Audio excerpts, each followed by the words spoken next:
Warm greetings. On behalf of Wednesdays for Water, an initiative of the W4W Foundation, a think tank built as Citizens Collective, we welcome you to another session.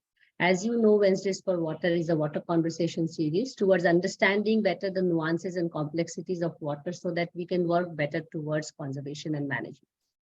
The objective is to engage with water experts, grassroots practitioners, policymakers, and youth to learn their thoughts and ideas about this complex matter.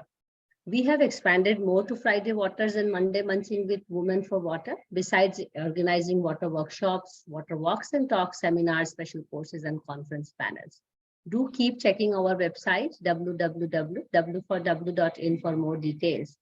We are very excited that we are starting with a Riverscape series to bring our conversations focus on their cultural connections. The aim of this series is to recognize the significance of waterways, their evolution and impact on socio-cultural aspects of the community, and to encourage individuals in conserving their intensive and extensive resource.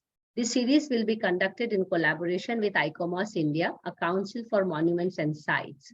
We have Nishant Upadhay, a dear friend who is the Central Zone, which is UP and MP representative and executive committee member of ICOMOS India and the founder head of consultancy firm Dharatal, to moderate the session, starting with a brief introduction to today's topic and the speakers and the discussant. Thank you all for joining today, all the participants who have been really with us for over 100 series sessions now, and making these conversations meaningful for all of us. So I now hand it over to Nishant to take the session forward.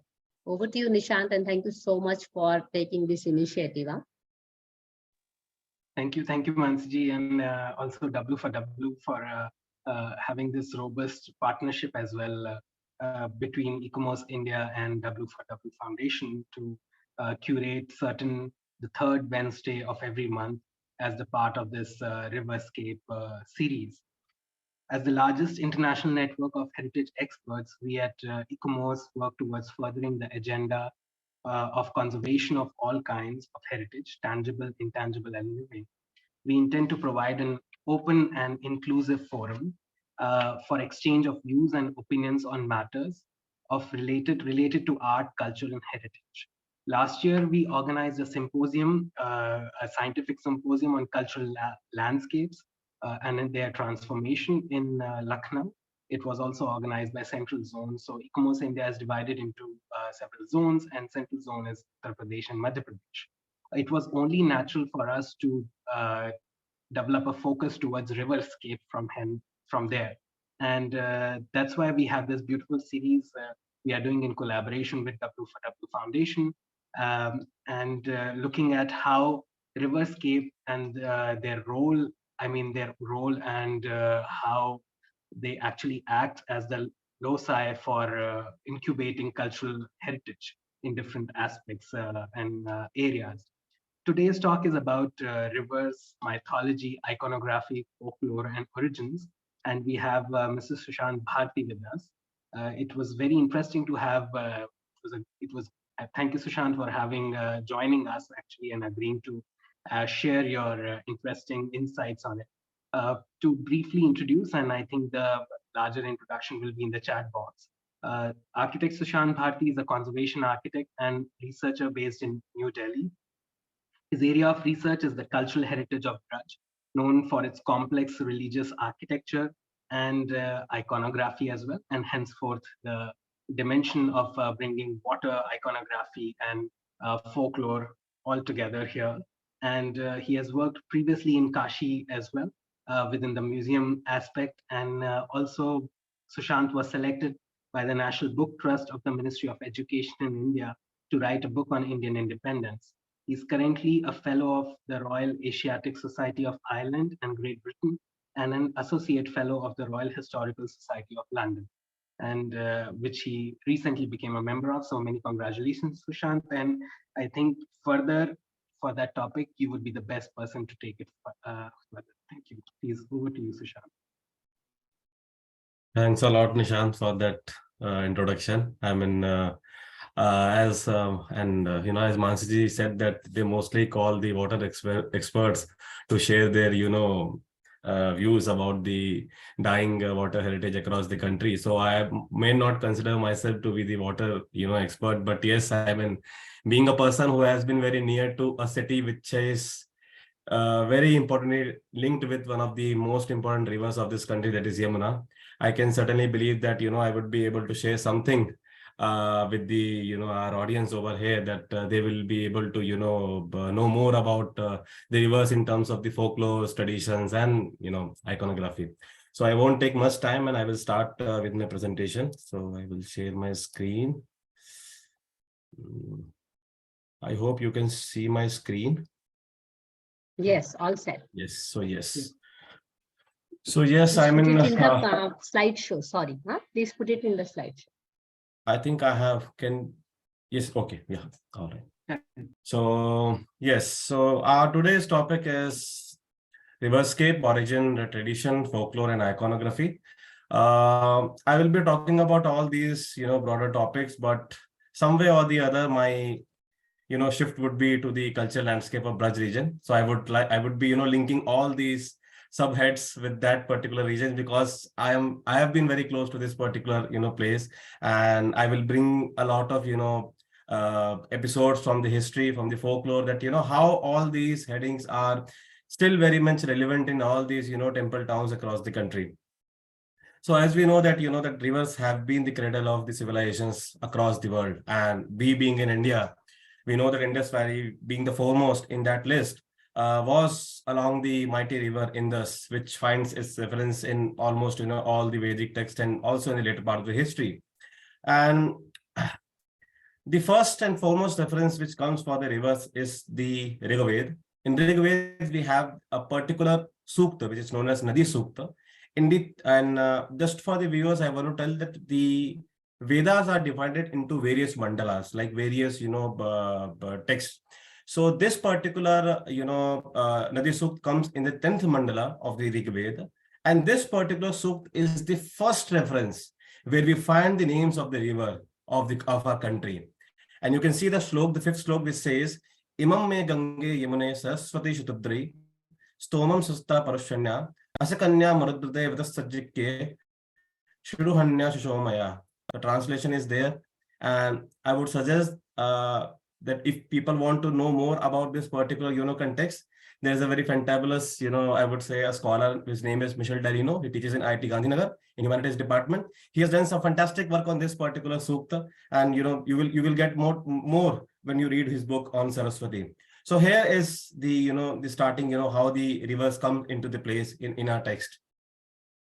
Again, we talk a lot about, Saraswati. Unfortunately, we don't have the presence of the river tangibly, but it doesn't mean that river was not present. Rigved again gives a very, very beautiful slok on Saraswati, which says, Ambi Tame, Nadi Tame, Devi Tame Saraswati, like best of the mothers, best of the rivers, and best of the goddess. That's how Saraswati has been addressed in our text. And it's still, being practiced across the country. Like, still, the river is not there, but, we have various spots across Haryana and Rajasthan where the tradition is still alive. People still consider that, the river used to flow from this particular part, and so on. I come again to a different river. I will be coming to Yamuna, but I'm, picking each and every river, like important river first. And I won't be talking much about Ganga, to be precise, because already we have a lot of discussion on that river.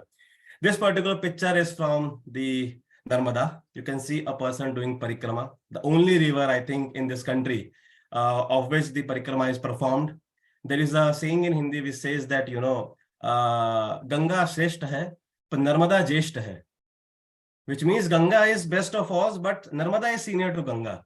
And there is the reason why this particular saying is into the picture. Here you can see few stones and a fossil being worshipped. This particular site is there adjacent to one of the sites from where the Narmada Parikramavasi cross. And geographically, all the sites which has in India particularly, which have the relation with dinosaurs, are all on the banks of river Narmada. I want to tell all the viewers that most of the fossil decomposition, what we have in India, is across the river Narmada. And here you can see a very good example that how these forces have come into the practice of being worshipped by the Narmada Parikramavasi. People say that whatever you ask from Narmada, Narmada fulfills. There would be a reason that why she fulfills everything, because she is the oldest one in this country. So when we talk about our, culture, I mean, Hinduism particularly, we have the Sola Sanskars. Things starts from Mundan and we come to the deathbed on the bank of the river. We start from the river, we end our life on the banks of the river. And also, all the rituals, some way or the other, are linked with the rivers across every part of the country.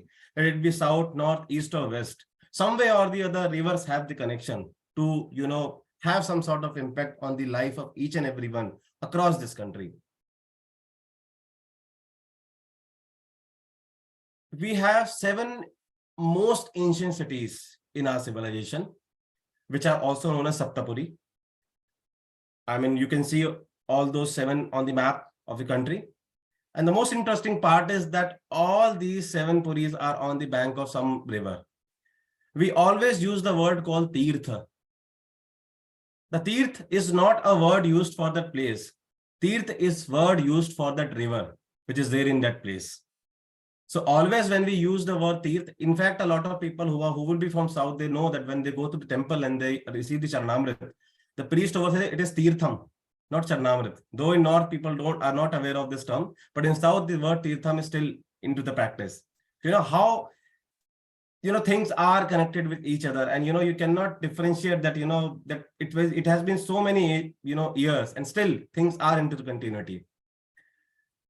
And there is this very famous shlok from Brihad Samhita, often quoted by a lot of people when they talk about temple, and this shows that that what has been the importance of the natural elements for gods to reside. I mean, there would have been some sort of reason. And when we talk about rivers, I mean, we have the religious, we also have the economical, we also have the social aspect, and also the political one. Because rivers were, I mean, till date are being used to, distinguish, are being used as a factor to distinguish the border. I mean, till date in Nepal, the 2 most, foremost rivers are Mechi and Mahakali, between which the Nepal falls. I mean, they act as the border for the, for Nepal. So as our first heading goes, which talks about the iconography. I mean, yes, we see that, the iconography or the images we see from a very later part of the history. But that doesn't mean that, that people didn't have a picture of how Ganga used to be. Like I just shared one shlok on Saraswati, Ambi Tame Naditame. It creates a picture. But somehow it took some time for the sculptors to sculpt that particular, idol in front of them. And that's how, this particular, you can see a picture of Yamuna over here with his, Vahana. You can see the turtle beneath. You can see 2 paricharikas having one umbrella, which is in a form of a leaf, a large leaf. And on the other side, you can see a very beautiful coin, which was issued by Kumar Gupta, one of the illustrious kings of the Gupta dynasty. Again, he used Ganga massively on the river side. Reason being, Guptas used to rule somewhere around the region of Saket, which is known as Ayodhya in today's time.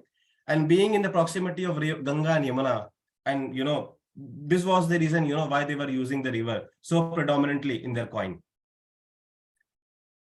These 2 sculptures, I mean, you are seeing here again Ganga and Yamuna, one on the Makara, one on the Ganga is on Makara and Yamuna is on the Kachapa. These are the most ancient representation of Ganga and Yamuna in India. These 2 are on the door lintel of the famous Dashavatara temple, which was built during the Gupta's time. So from here, the story starts and it goes on for all the temples. And from there, the tradition started in temple architecture that, that when you enter a temple from lintel to Garbhagriha, you need to sanctify yourself. In order to sanctify yourself, these are the 2 rivers which will be helping you to sanctify your inner soul, to meet that Parabrahma which is residing there inside that particular Garbhagriha. Here you can see a present day representation of Yamuna. This particular Vigraha is there in Keshi Ghat, Vrindavan, the very place where the Krishna killed the horse demon known Keshi. And in Vrindavan, this particular ghat is the most important ghat meant for all the religious activities and, all the, cultural part, of which city is an important part. So here you can see, now I will shift my story to the Braj, and again, coming to, and also I will limit my story to Vrindavan specifically. So here you can see the, the cultural landscape of, the Braj. You can see all the major places being marked. You can see the relevance of river, that how she is acting as a boundary on other hand. And on one part where you see the Kamban, Kedarnath, that part, the Aravallis acts as an other, sort of boundary, as a natural boundary for the region. And between this, all the leelas and activities of Krishna's are believed to be happened. And that's how, this region looks like. So here I will start with one of the most interesting story, which actually is linked with this particular landscape. So here you can see in this picture, Balram. He's not Krishna, he's Balram, because he's not wearing yellow, he's wearing blue. So blue is the favorite color of Balram. And also you can see the plug and the musal in his hand. So the story goes that, as you know, that Balram was somewhat who was very fond of having intoxicated drinks, mostly what we call bhang in the cultural landscape of Braj. And the story goes, which is very well mentioned there in Srimad Bhagavatam and Harivansha, which says that Balram had, and he overdrunk, and somehow he felt thirsty, and he ordered Yamuna. He was very nearby. He ordered Yamuna that if he could, come a few steps near to him, so that he could quench his thirst. But yes, Yamuna didn't agree to his request, and out of anger, because Balram was known for showing his anger, he took his plug and pulled and changed the course of the river. Now, these are all in the folklore and the story, but what is happening in the reality? Here you see the map. That on yellow, what you are seeing is Khecha Dauji, and this is believed to be the very exact spot where he put his plug and pulled the river. This is the only spot in the Braj region where you have a sudden turn in the river. Now, you are free to interpret. Either you believe the story to be true, either you believe the geographical, evidence to be true. No matter what happens, the thing is that you can see that how creatively our people have, linked the folklores with the present geographical conditions in a very beautiful manner. That you will be astonished to see, how these things enact in the arena of religious activities. Here we come to another interesting story. I hope most of the people know about this particular story, where you are seeing baby Krishna with Ukhal. And this is the very story from where Krishna got the name Damodar, because Yashoda tied Krishna from an Ukhal. And the story goes that when Krishna, crawled with that particular Ukhal, he literally broke down 2 trees, which was standing in the courtyard of Nanda Baba's house. But there is another story attached to this particular incident, which is there in the background, which says that Nalakuvar and Manigriv, who is also known as Manibhadra, were 2 sons of Kuber who were cursed by Narada, and they became the tree on the earth. And they were told that when Lord will come, they will, liberate him. So here is one story. You have to just keep Yaksh in your mind and the names of Nalakubar and Haigriv. There is something interesting in the next slide, which I will tell you. Another picture, what you can see is from the miniature, from the Razanama, from the Mughal times. Here you can see again a different story from Mahabharata, where you know that all the Pandavas went to quench their thirst. And Yaksha, who was sitting over there, he asked the questions, and none of the Pandavas were able to answer the question. And out of the result, Yudhishthira had to go there, and you have the very famous episode of Yudhishthira Yaksha Samvada. Now, Yaksha are there in both the context. You have Braj, you have water. Historically, Yaksh have been the figure who were known to safeguard the water resources across the country. And also they were the deities who were worshipped by the business community to prosper their wealth. Braj, Mathura being an important business center, was an important center of Yaksha worship. The 2 famous and most ancient Yaksh, which are the 2 most ancient across the world, were found in Mathura. They are in the Mathura Museum. Now, the first one which you can see is Manibhadra, is the same who is there in the story in Bhagavad with the name Manigriva. And his brother is Nalkuvar. So here you can see that how, which was there historically present in the region of Mathura, is linked with the these stories of Bhagavatam. And another one you can see the Mudgapani Yaksha. The reason why Yakshas were being so much there in the number in Mathura was due to the presence of river and lot of water bodies. Till date, if you go in the region of Braj, you will find n number of water bodies which have n number of stories linked with Krishna. So in order to safeguard them, you need a local deity. And I believe personally, because most of these yakshs were excavated near a water body. There could be many more, we don't know, because Alexander Cunningham, who excavated Mathura, didn't have so much of time to go across the region because he had the whole country to excavate. But most of the yakshs were found near a water body.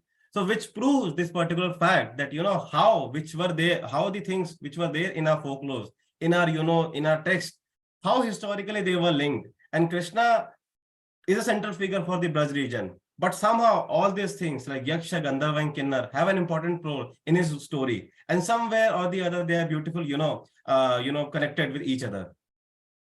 Here's another painting you can see of the same story, Manigriva and Nalkuvar. The interesting part for this is, I think most of the people who are in North, they know that what we do on Lakshmi Puja. We worship Ganesh and Lakshmi.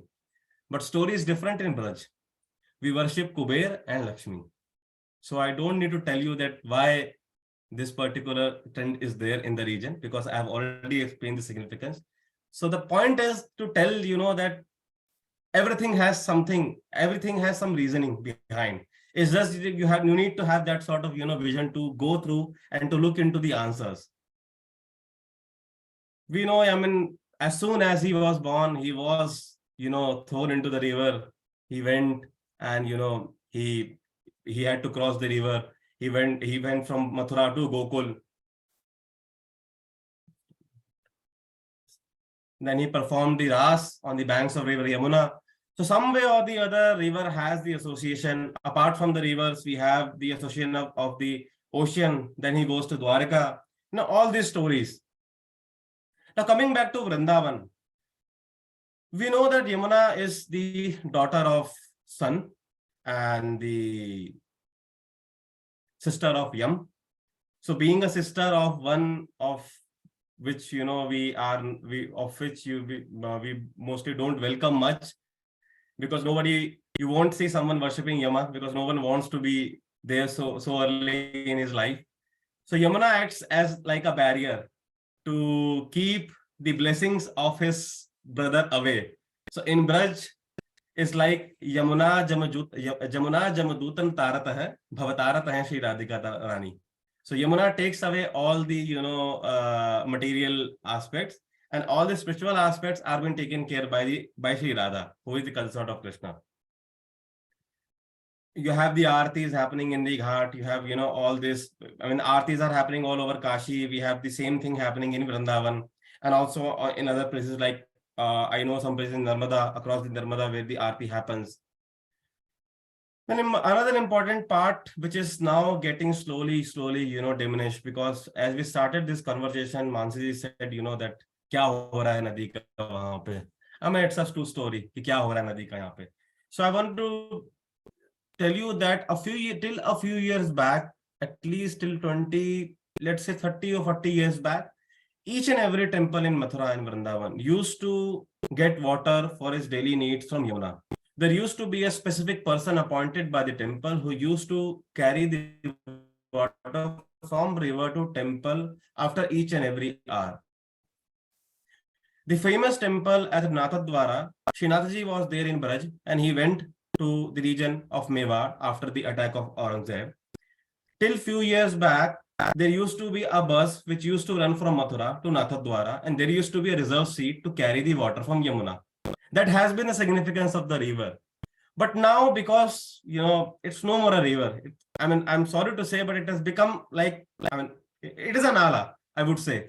We don't have much of water left because everything stops at Hathnikund Barrage, and whatever we see afterwards, it's the waste, both human both industrial, which comes from Delhi, and the industrial towns of Kosi and Palwal. But still, there are few temples who are keeping the tradition alive, at least symbolically. So here you can see a picture where two priests come from the temple, which is Radharaman temple. And the tradition goes that till the time they don't get two pot full of Yamuna river, the Abhishek of Janmashtami won't start. So symbolically, they come, they wash the utensil, they carry the, the river, the water. They have to carry the pot till the temple. No one will touch them. And once it comes, the Abhishek starts. There was a time when the complete Abhishek used to happen with the water, but now it's not the case. We just sprinkle a few drops and you have to go ahead, because you cannot risk with anyone's life, at least standing over there, who are, the backbone of this whole temple administration. Then across Holi, you will see, if you go to Vrindavan specifically, there is a lot of people who are coming from the country, from the village part, especially from the region of Rajasthan and Madhya Pradesh. So when they come, so they are those people who won't be taking dharamshalas or maybe, let's say, some hotels. They prefer these, lands across the banks of the river to dry their sari, to put their tent and all those things. And it's still being it's still happening there in Vrindavan till date. If you go around Holi, you will see a lot of people coming from the region of MP and all this place. They walk on their foot, they come to the region, they perform the complete parikrama, and then they will put they each and everyone carry a peacock feather with them. And once they took a bath, they just do the visarjan of the peacock feather, and then they just depart for their respective cities. This is one of the interesting, I would say, feature which I have only seen mostly in Yamuna, in the case of Yamuna and Narmada. But the density of performing this particular ritual is more in the case of Yamuna. So this particular ritual is known as Chunari Manorat. So what they do is they pull a whole length of sari from one end to another, symbolically offering that particular Chunari to river Yamuna.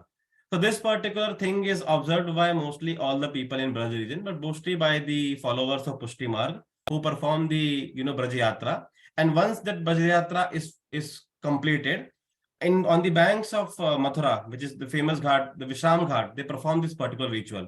A lot of people also perform this ritual in Vrindavan. It depends on where you start your parikrama, and there you perform this particular activity. But the best part is that this sari goes to the women of the Nawala, because obviously river is not going to take that. Obviously she will give that back, and then they cut. You can see the different patches, and each and different patches is being separated and it's being taken by the different respective Nawalas. The wildlife, monkeys, the people who have been to Braj and Vrindavan, they know that how important this creature is for the landscape. Though being an architect, it takes a lot of pain to document buildings in their presence, because there has been a lot of cases that they have taken away my sketchbooks, my inchy tapes and everything. But still, without this creature, the landscape is incomplete. He has to be there. The fun has to be there in order to sustain in that particular landscape. And in the scorching summer heat, when you don't have anything, they don't have an AC.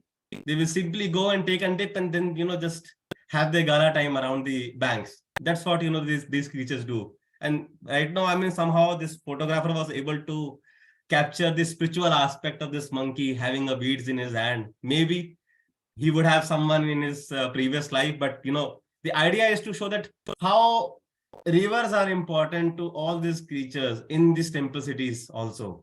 Tortoise. The saddest part is that he should be there throughout the year in the river, but but it's not the case. The water is so polluted that you only see tortoise in Yamuna during the monsoon. That is from, let's say, August to September. That's it. After that, you won't find much fishes, and tortoise are no more gonna stay in that river. It's practically impossible. I have heard stories from a lot of people in Vrindavan that they have seen large tortoise there in the river. But sadly, it's not the same story now. They all have disappeared. We don't find much of, these creatures doing their things in the river, and it's changing day by day. And I don't know how more we will be going to see in the coming years. Also, the Vrindavan is no more a one of Vrinda. It's becoming a concrete jungle. We know that, the cattle stock, having a cattle is one of the important feature of the Braj landscape. As we know from the story of Krishna, that having cows and buffaloes is not something out of the world for the people living in Vrindavan and Mathura, or even any place in Braj. But now story is changing because out of a lot of reason. Due to administrative reason, you cannot have cattle at your houses, which was a part of the culture. Each and every house used to have a cow with which they used to sustain their daily, needs, and also the seva of deity, because most of the house have that a small house shrine. But now another problem is they don't have the clean water to drink. I mean, no one wants their cattle to be at risk. So, this is how rapidly the landscape is changing day by day. I mean, dogs, then you have the whole, the sand, and they just take the rest, and things go on. The children, I mean, if you see the map of Vrindavan, the only open space left is the rivers. Like, what is the case of Kashi? We don't have big public parks. We don't have much big gardens. So the open space near the water is the place where the children will play. And that's all, they are be doing.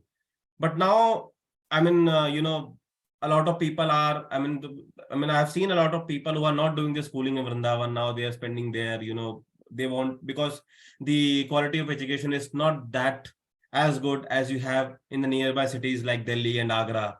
So they, migrate to different cities. We have a decrease in number of, people migrating from Vrindavan to Mathura to Delhi to Mumbai to various other places. So we have a decrease in number. But the point is that, again, that the very character of the river, which is an important, like a spine for the city, I mean, it's being getting affected. The sad story which Mansi ji and me were starting is, yes, the pollution. I mean, as I told you, that whatever we see in Yamuna is mostly the industrial waste and the human waste, which is coming from the town, the metropolitan of Delhi and the towns in Haryana. If you just Google the map, there runs a long nala which starts from Kosi, and it directly enters Yamuna near Vrindavan. Ethically and technically, the industries in Kosis are told to treat their waste and then put into the water. But a few months back, I shouldn't say it was my privilege to see that thing, but somehow or the other, I went to that particular nala outside Vrindavan, and I was shocked to see that the level of waste that river was carrying was dangerous. That nala is straight away entering the river, and it's changing everything in terms of aquatic life, in terms of the quality of the water, in terms of oxygen level. Bring any scientific term, it's zero. Nothing is there. And it's happening right beneath the nose of the administration. The developmental projects. This was something which started way back when Mayawati was the CM of Uttar Pradesh, and she wanted to build a bridge to cross the river, just to connect the village which is there on the opposite side. It was not a town, just a village, and the political, urge to do something out of the box. Luckily, there was a lot of outrage from the people of Vrindavan, and this particular project was stopped. But still, we have a lot of cement, footings, RCC footings, and a lot of RCC, pillars still beneath the riverbed, which you mostly see when in the summers when the water level goes down. But the best part is that this bridge didn't came into existence. Like recently, they have built a very shabby bridge because I can see the face of Nishant, so I just got this, thing in my mind. They have built a very, very, very, very, I would say, shabby bridge in Orcha, crossing the Betwa River. And they have literally, they have done the satyanas of that landscape, I would say. It's a good word to use. So Thank God this thing didn't happen over here. But it's like, that Harshak pe ullu baitha hai, anjame gulista kya hoga. So it was not only Mayavati. Then, things also went to the next person who came into the power. He was Mr. Akhilesh Yadav. He came with a different idea altogether. He wanted to make this ghat, a beautiful ghat, which was constructed during the period of Maharaja Surajmal, the famous Jat king, in the period of 17th century, in the period of 18th century. He wanted to build a good lot of, he wanted to build this as like a Har Ki Pauri Ghat, what we have in Haridwar. And the best thing what he wanted to do is he wanted to lay down all the wastewater pipes from the ghat itself, because this being the low-lying area of the city. One more thing which I want to tell you is that in the region of Braj, only Mathura is a city which has 20% of waste management plan. Rest all the towns, the waste goes straight away to the river. And when I asked the officials that what is the thing, क्या कर सकते हैं, बहुत बड़ा काम है, कब करेंगे? These are all the answers we get. So in Vrindavan, we don't have a proper waste management plan. Everything goes to the river. I am 200% sure about this. I have seen the thing, so I am damn sure that what I'm saying right now. Again, coming back to the picture, there was again an outrage from the locals. There was a lot of petitions in the Supreme Court, NGT, and fortunately, this project stopped. Akhilesh Yadav also went out of the power. But the problem is that all these pipes are still lying. So the point is that when you close a project, at least bring that site to the normal, how it was. It's not the case. And still after all these things, Vrindavan and the Braj is thriving. I mean, for them, because the religious impact of the river is so high that it won't bring much effect into their mind, because they are connected to the river in some other tangent altogether. Because for them, it's a river along which Krishna spent his whole childhood and adulthood. And that's how they keep their spiritual and religious powers entangled with this river. And maybe this is the reason that why we saw the outrage for the two projects. It's good sometimes to have the religious angle also come into the picture to at least safeguard the the rivers. But we don't know for how long it will happen. Vrindavan is again yet to face another important so-called corridor. We are going to have another corridor of Uttar Pradesh, a second corridor of Uttar Pradesh, which is Baki Bihari corridor. And again, they want to extend their developmental so-called aspirations till the bank of Yamuna. So each and every year, we have something new masala coming up in the picture. So there is something new. And there is a very famous slok we mostly, we recite in our daily puja, which says that Akashat detam toyam yatha gacchati sagaram sarvadeva namaskaram keshavam pradigacchati, which means that in the same way that water from clouds drains into the river, ultimately returns to the ocean, all the salutations bestowed upon the deities ultimately reverts back to Lord Krishna. So with this particular slide, I would like to thank you, and I would like to stop. This was all I wanted to, share with you. I hope people were able to get something. So thank you again. Thank you, Sushant. This was very, very interesting, and thank you for bringing in the contemporary and the future of the doubtful future of our riverscapes as well into the talk. Apart from connecting it with the whole history, the historical aspect, and things, it's very, very nice to see the talk as well, and also to understand how rich and how well connected our ancient scripts, our scriptures, and also our belief system, our local deity system, and actually natural resource management system in a way was very well integrated into our cultural life and understanding. And I think we are very, very happy to listen to this. I think Mansi ji shares my excitement about that totally. We have some questions. So honestly, I also had a question, but I think I'll give the floor to the others before I come back to, and I would really like to address that as well. There is someone, Mr. Shabi Ul Hamid, who would like to know that, who would like to understand the impact of riverscapes and the anthropological activities which go around water bodies. What do you make out of how much is this connected, and how I think I think it also reflects on the as a regeneration specialist, how do you look at it? Well, I think an anthropologist would be best to answer this question, but still, I'm trying to process this question, but I mean, in terms of anthropology, what I can understand is that, yes, a lot of, changes do occur.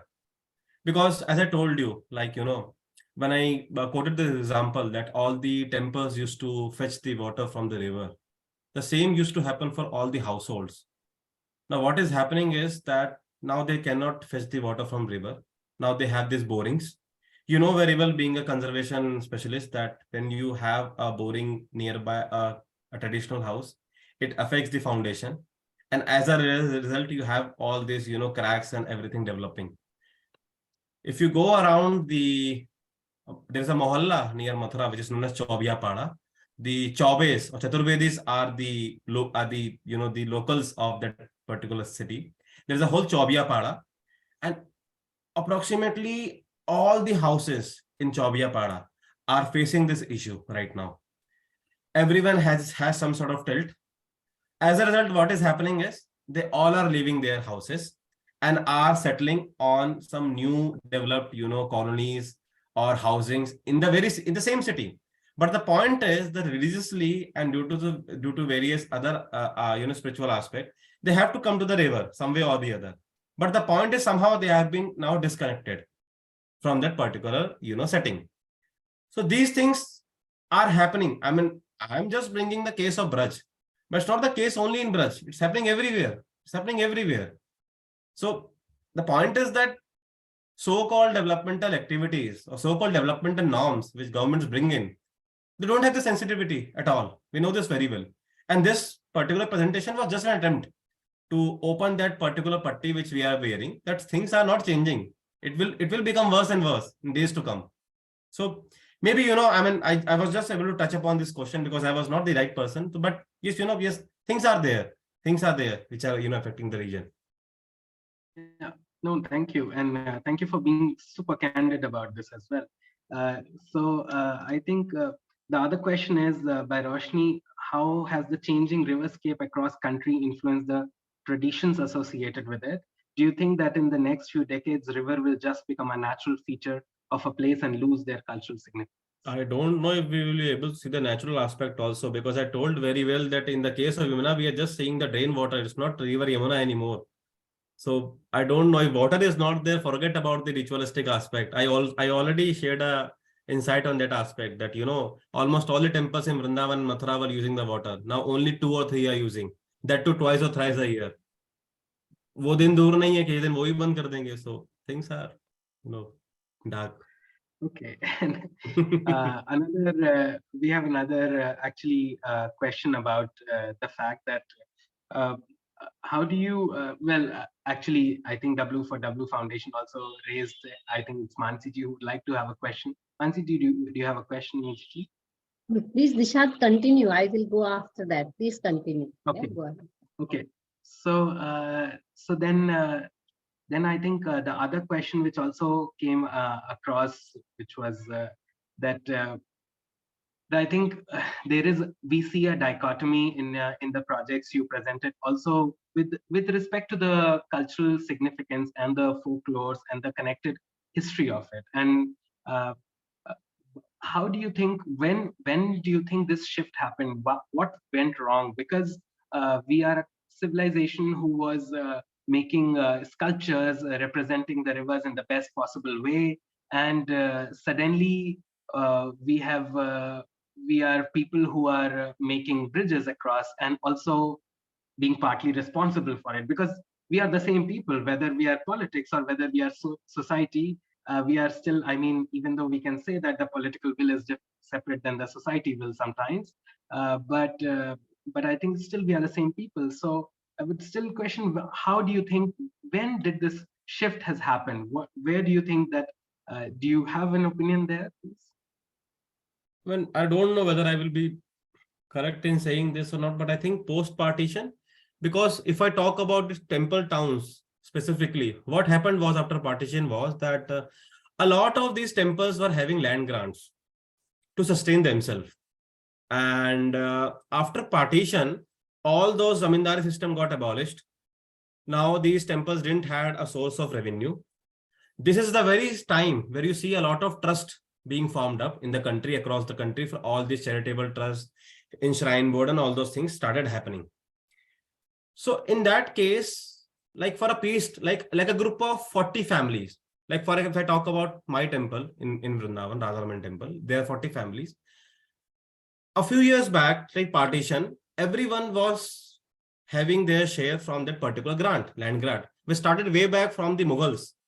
I mean, we have the land grants coming up from the Akbar, Shah Jahan, and Jahangir for the region of Braj. So that old story is. But after partition, when you have nothing, so a lot of people, went outside for jobs. There came a disconnect where that generation was not able to get the right, I would say, exposure on the cultural aspect from their seniors or their, elders. And that particular break has, widened up till date. It's there. I told you very clearly that a lot of people, a lot of students in Mathura and Vrindavan are not staying anymore. After he does his 10th and 12th, he never comes back to his town.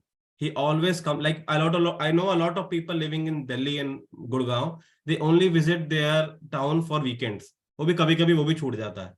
So आप हफ्ते में 2 दिन आकर then आप ये बात करें कि आप उस शहर के जिससे आपके पूर्वज जुड़े हुए थे, आप उसका कुछ उद्धार कर देंगे, तो फिर इससे तो चमत्कार ही हो सकता है. मतलब प्रैक्टिकली तो I don't think it is feasible.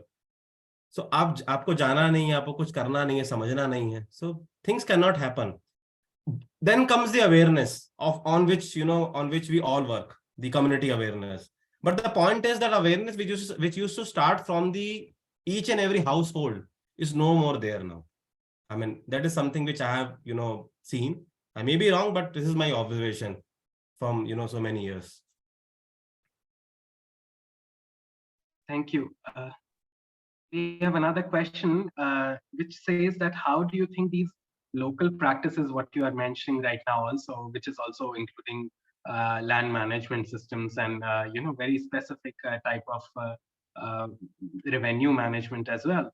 How these local cultural practices contribute? Can they, or do they contribute? Can they contribute to the preservation of these rivers? Well, traditionally it used to. If you talk about, I don't know about Delhi, but in context to UP, we have 2 words when you see the revenue maps. One is Khadar, one is Bangar. In the context of Vrindavan, if you see the map of Vrindavan, the revenue map, we have the Khadar and Bangar land demarcated by the administration. But again, UP hai to kuch to we need to have some masala in the picture. So the masala is that we have a lot of housings built on that Khadar and Bangar land.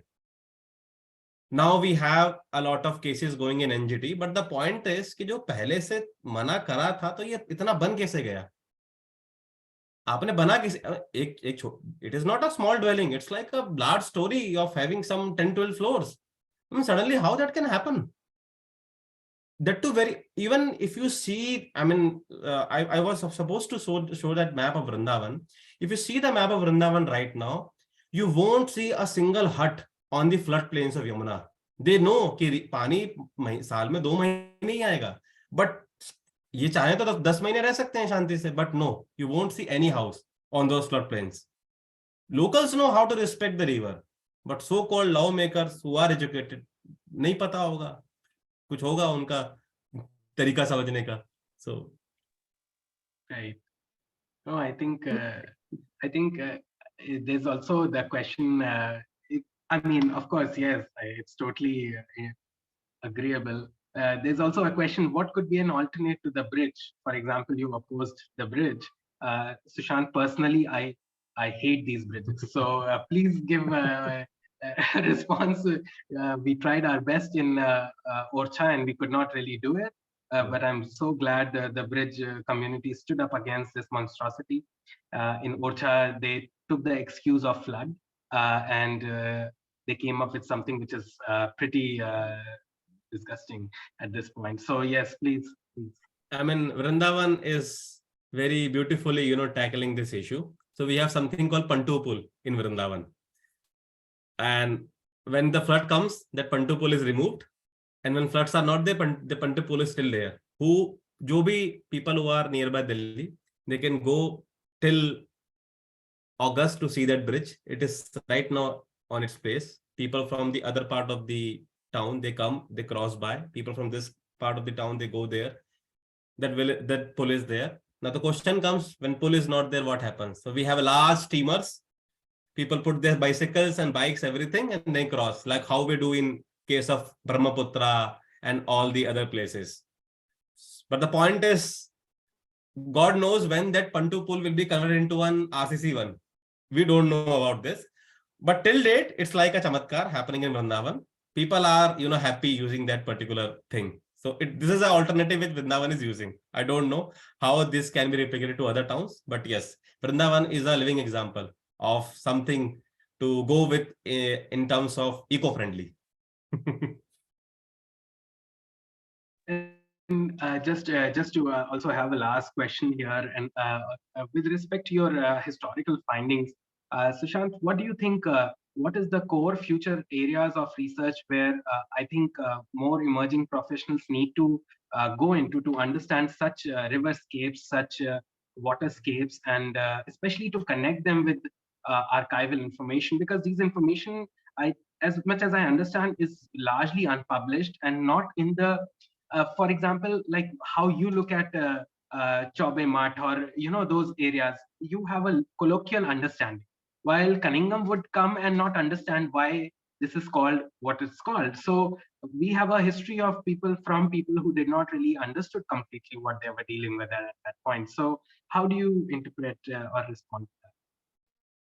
Well, I myself was challenged a lot of times while I was doing my bachelor's and master's with my approach, that why I always prefer this sort of sources rather going to gazetteers. I mean, I have full respect for those British period gazetteers because they are an important empirical informations, because we have a number of things in that, but not everything can be found on those terms. I mean, we have a lot of things lying unattended everywhere. The context of Yaksha, which I just discussed in the presentation, was something which was told to me by a person who is more into researching on Shakta philosophy. Now imagine a person who was doing a whole research on Shakta Parampara. I somehow was discussing with him the Yaksha thing because he wanted to come to Mathura Museum. So, the dots have to connect. But the point is that, it is something which each and everyone has to work out, because I had a certain passion and interest for these sort of, parts for the history. Not everyone would be interested to come to study the ancient history only. Some are interested in the modern or the medieval. But the point is that we have the dots to connect everywhere. In terms of, like you told about, that right now we have something called Parikrama Marg in Vrindavan, which was not there. River used to be there. And I don't know if Professor Jack Hall is here right now, because he has published a very fantastic book on the on Vrindavan. It says some Krishna's landscape. It's a recent book, and he's soon going to have that book translated in Hindi. It will be launched somewhere in 23rd Feb in Vrindavan itself. He has seen the town changing from 70s till date, and we were discussing about how that road came up. Now that road is so high that it divides the river from the town. And when we went to find the answers were there in the revenue records. कि कब किसने कितना पैसा दिया road बनाने के लिए. So पहली बार किसने दिया, उसके बाद किसने दिया. So now, being an architect, I had to go to the revenue office to see the records, like the revenue records lying in the municipal corporation. So it's like a hit and trial method. You don't know. I mean, I personally cannot tell a framework key you will get an answer from this part, but it depends on which aspect you are researching. So maybe when you limit a certain aspect of that particular research, then you have to think about two to three, subheads. And then they may lead to some sort of answer. Because again, you have a lot of hypotheses. We don't know whether it will reach or not. But at most of the cases, you will be able to find a lot. And you have to connect to the locals. Like I have been fortunate that I have been visiting that town from 2009 since my school days. And I was fortunate that I came into architecture and conservation. So it was like a Sone Pe Suhaga thing, that it all got linked with Vrindavan and Braj and Mathura. And so it is, helping me out a lot. I cannot see, and even coming so confidently and saying things about Brajism because I have experienced all things in person over there. So these things adds up. So for this, again, I mean, we know as an architect, we have to go to the field, we have to acquire as much we can. So these are few things, I mean, suggestions I have if someone wants to pitch into this sort of, area of research to how to do things. I mean, that's it. Just to interfere, Nishant, I think Jack Holly sir is there. So if he would like to add few points what you were talking, Sushant. Yes, I think sir, if he can. I see him. He just switched on his video. So maybe, sir, you may just put in some points and some words for Sushant. Sorry, Nishant, I had to just inform you this. Pardon me? Now you've gone away. Oh, well. Let me just say something very briefly. And that's that he's talking about his own background extending way back into his childhood. And doesn't that happen because, Sushant, of your own interest? You made it happen. My experience is different. 50 years ago, I came to Vrindavan for the first time. So inveterately, without being able to convey,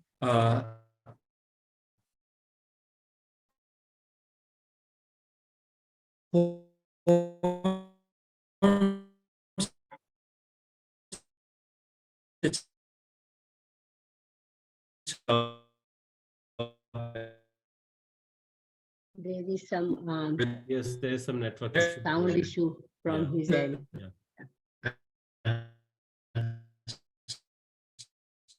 Sir, we may have to try again. No, we are not hearing you, sir. Let's switch off his video. We'll get a better bandwidth.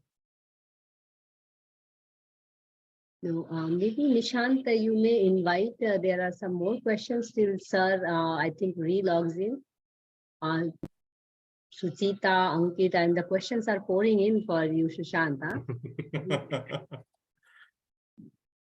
Nishant, you are on mute. You are on mute, and you may invite people to even speak. And I see Madhu Wattery has raised her hand. So, Nishant, unmute, huh?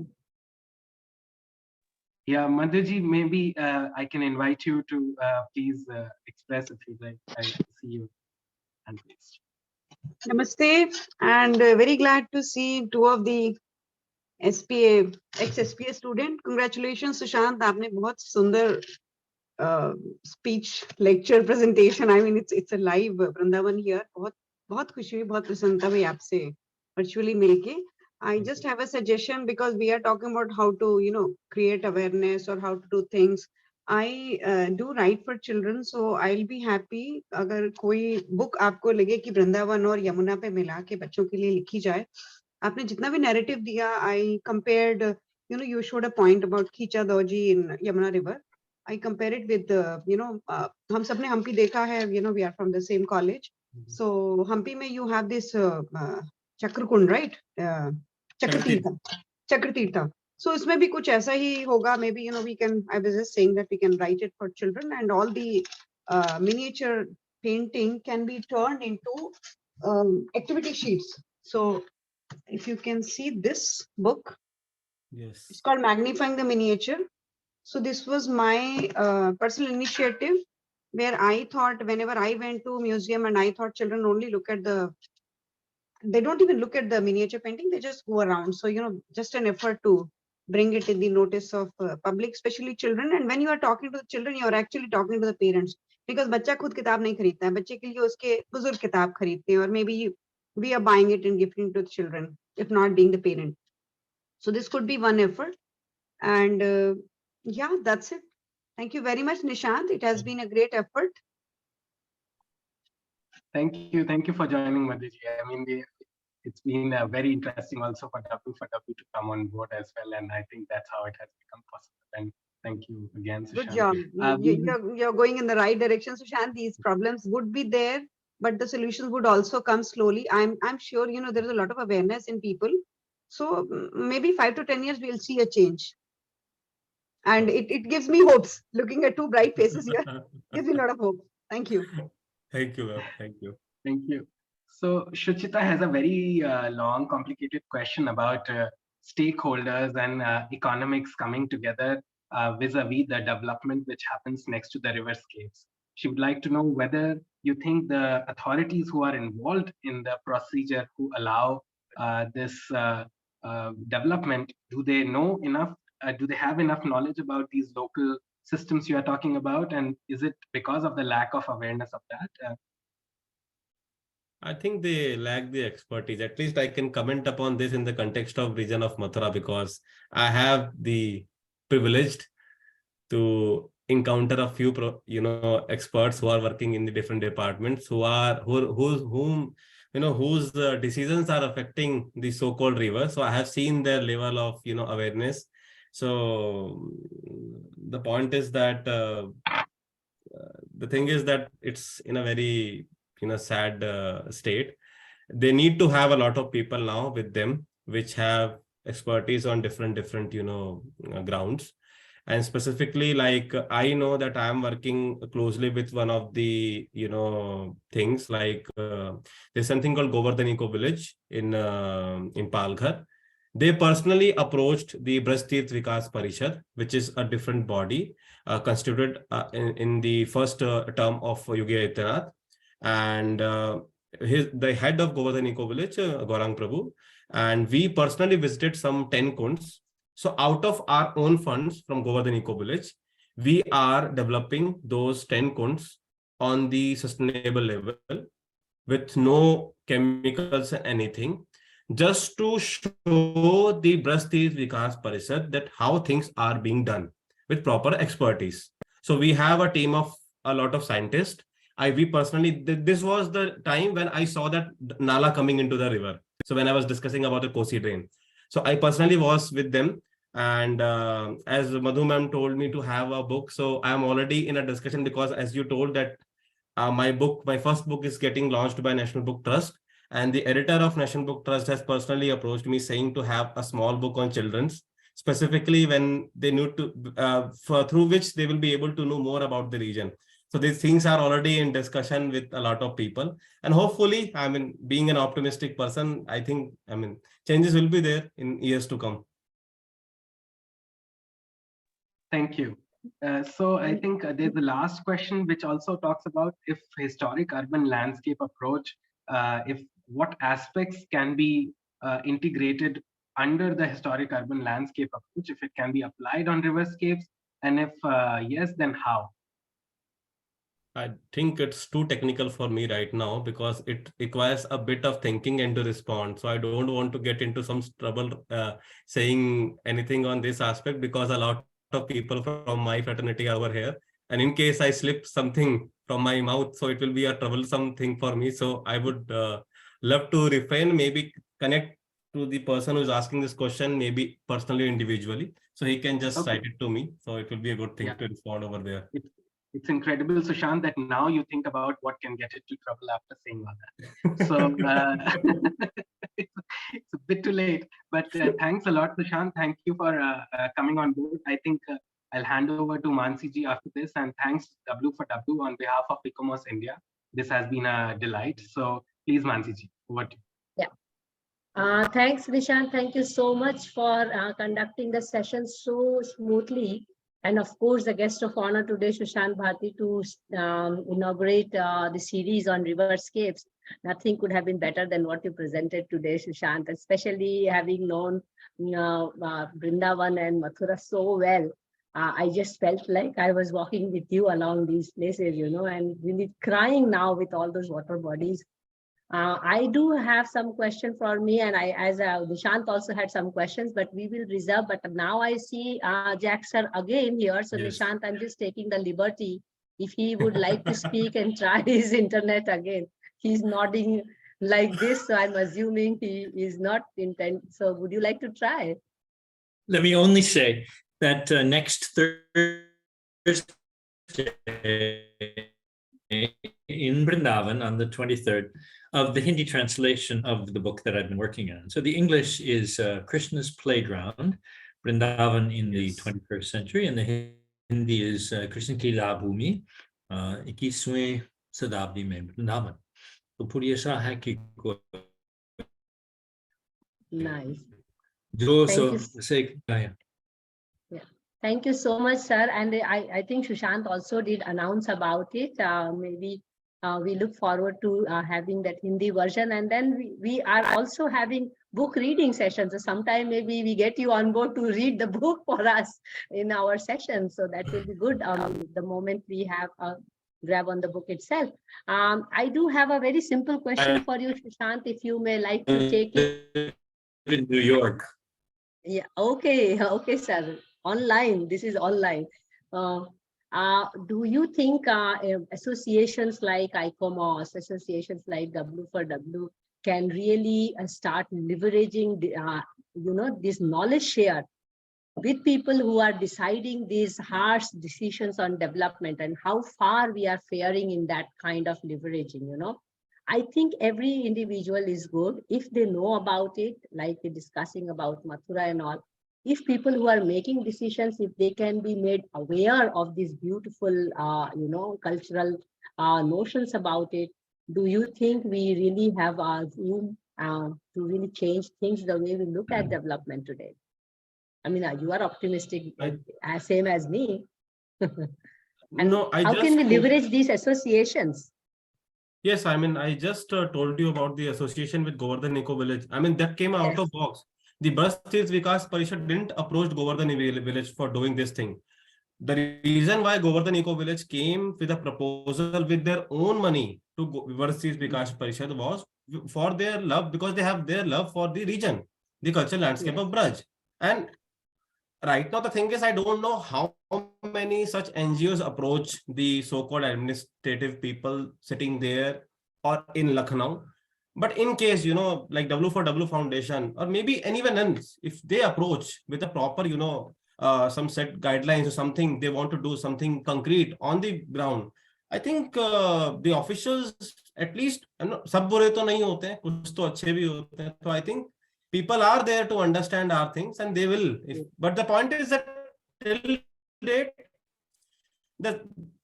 the examples have been very less. So if a lot of people come in, if W4W Foundation comes in with some sort of things for Braj, or maybe let's say anything in UP or Bihar, maybe anywhere, I think it could affect the so-called, the lethal decisions made by the so-called babus and clerks sitting in the departments. It will affect for sure. I think also our profession as architect planners and urban designers, historians and conservation architects, we also have to be more accountable and contributing more towards doing this kind of conservations, because we were the ones who actually started the developmental saga in the country. So somewhere we also hold that responsibility from our end. But we will have these discussions at some another session. So let me take this honor to give my vote of thanks for today and also announce for the next sessions. So thank you so much, Nishant, again for discussing that we would do a Riverscape series, and also starting in the session with such a wonderful speaker like Sushant Bharati. And you just opened the Pandora box of what can be done and what is there and where are we heading for. We have to stay optimistic. We will continue our water conversations towards water conservation efforts through Wednesdays sessions, as we have been doing now nearly 2 years, in which we aim to talk about other series. Now we have started Lake Pond series.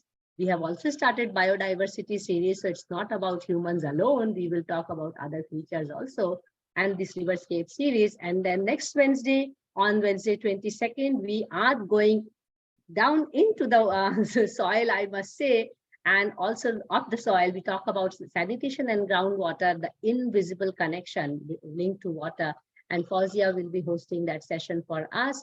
And this Friday, we have a very young thesis graduate, a PhD graduate from Sikkim University, who is going to talk about natural springs of Himalayas.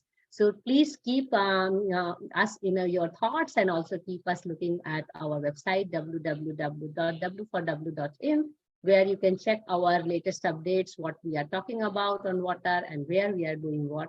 Thank you so much, all of you. Please take care. And last but not the least, all the participants who have really made this series meaningful for us, and also to continue. We are really motivated because of you. Otherwise, we would have not come so far.